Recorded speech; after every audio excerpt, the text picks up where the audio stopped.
परिस्थिती आहे. आम्ही स्वयंपाक सुद्धा बनवणे लागलो. रात्रीची झोप नहीं है.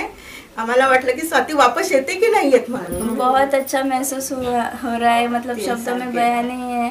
और I am really very thankful for the Indian government. आज माझी बहीण इथं सुखरूप आलेली आहे. अशी परिस्थिती आहे. आम्ही स्वयंपाक सुद्धा बनवणे लागलो. रात्रीची झोप नाही आहे. आम्हाला वाटलं की स्वाति वापस येते की नाही येत म्हणून. तिचे पप्पा पण गेले तर ती आलेली नाही.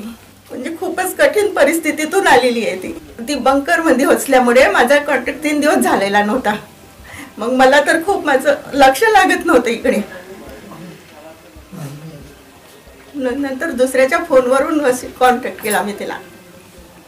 आज माझी स्वाति इथे आली. तिरंगा असल्यामुळे ती इंडियामध्ये आली. भारत माता की जय. I am really very thankful for the Indian government. आज माझी बहीण इथं सुखरूप आलेली आहे.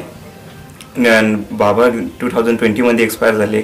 तेव्हापासून ती आता लोक आली नव्हती. आणि वरतून रशिया आणि युक्रेनचं वॉर आणि त्याच्यात पण हिच्यासोबत मला कॉन्टॅक्ट होत नव्हतं. ही नेहमी बंकर्समध्ये जात होती. हिचा एंटायर ग्रुप बंकर्समध्ये जात होता. हिला जेवायला नव्हतं. 5 डेजपासून म्हणजे उपाशी तापाशी होते. फक्त पाणी होतं, ते पण ठराविक पियाला. आणि मी टेन्शनमध्ये पूर्ण नाईट यांच्या याला फोन लाव त्याला फोन लाव. मग नंतर हे याच्यातला एक यांच्या ग्रुपमधला एक यश आहे, त्याचा फोन आला होता, मेसेज आला होता जस्ट की भैया मैं बॉर्डर पे हूँ अभी. म्हटलं ओके, तो आर यू सेफ ऑल. ते म्हटलं हां मी सेफ आहे. फक्त एवढंच की आता वरतून बर्फ सुरू आहे. -5 डिग्री सेंटीग्रेड टेम्परेचर आहे आणि आता बॉर्डरमध्ये जाऊ देत नाही, एंट्री करू देत नाही. म्हटलं ओके. म्हटलं थोडं पेशन्स ठेवा. त्यांना बी थोडं कॉन्फिडन्स दिला. त्यांच्या बी घरच्यांपासून म्हणजे त्यांना कॉन्फिडन्स देण्यासाठी फोनही येत होते. म्हटलं ओके, तर फक्त आता तुम्ही रश नको करा, कारण की मग एनी हाऊ यांना मॉर्निंगमध्ये तिथे एंट्री मिळाली.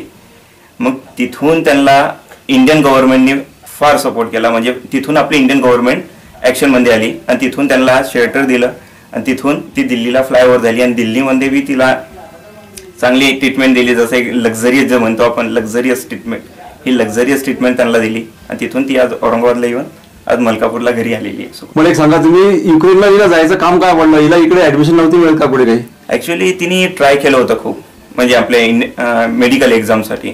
Ukraine is one of the best जे एज्युकेशन इज सोसायटीचा हब होता, जो आपल्या फायनान्शियली आपण एफोर्ड करू शकत होतो. तर युक्रेन दिसलं, तिथं तिला ॲडमिशन मिळाली म्हणून तिला युक्रेनला आम्ही म्हणजे MBBS करायला तिला पुन्हा फर्दर करायला पाठवलं होतं. My name is Swati Chaudhary. I study in Ukraine. So it was a very critical condition in Ukraine.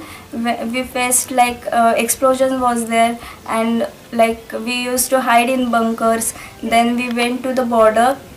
और फिर बॉर्डर पे जाके फिर हमें वहाँ पे -6 डिग्री सेल्सियस में हमें रुकना पड़ा. ऊपर से स्नो हो रही थी और लोग बच्चों को हाइपरथर्मिया वगैरह हो रहे थे, बेहोश हो रहे थे इतने ठंड के कारण. उनको मतलब कुछ समझ में नहीं आ रहा था, पूरे फ्रीज हो जा रहे थे. और पूरा उनको फिर ऐसे कंडीशन में उन्होंने बॉर्डर क्रॉस की. फिर बॉर्डर क्रॉस करके हमें इंडियन गवर्नमेंट ने शेल्टर्स वगैरह प्रोवाइड किए और खाना वगैरह सब प्रोवाइड किया. और after that they took us towards the flight on an airport. Like they arranged a flight for us and we flew to the Delhi, and from Delhi to our own states we flew. नहीं, Russian सैनिकों ने कुछ तकलीफ नहीं दी है, because we like हमने बस पे हमारा तिरंगा लहराया था, मतलब तिरंगा लगाया था. Walking the 30 kilometer was it was I can't explain in words how I faced. Like, it was only experience. Yeah, it was just an experience. Like carrying a luggage and walking towards the border. It was, I can't explain. It's just like we faced. Just we want to go towards the border. That's what's in our mind. We didn't saw the time also. Like that condition was not there that we should see the phones, see the watches, and because the charging we used to keep just to talk with our families, to keep updated that we are here, we are safe, like we are doing this, just to contact with our family we were keeping the charge in our phone. बहुत अच्छा महसूस हो रहा है, मतलब शब्दों में बयान नहीं है. और काफ़ी सालों बाद घर आई हूँ. तो 3 साल बाद घर आई हूँ. जब मेरे पापा के एक्सपायर हुए थे तभी मैं घर नहीं आ पाई थी due to the COVID situation. And अभी 3 साल बाद घर आई हूँ और आई और भाई को मिलके बहुत खुशी हो रही है।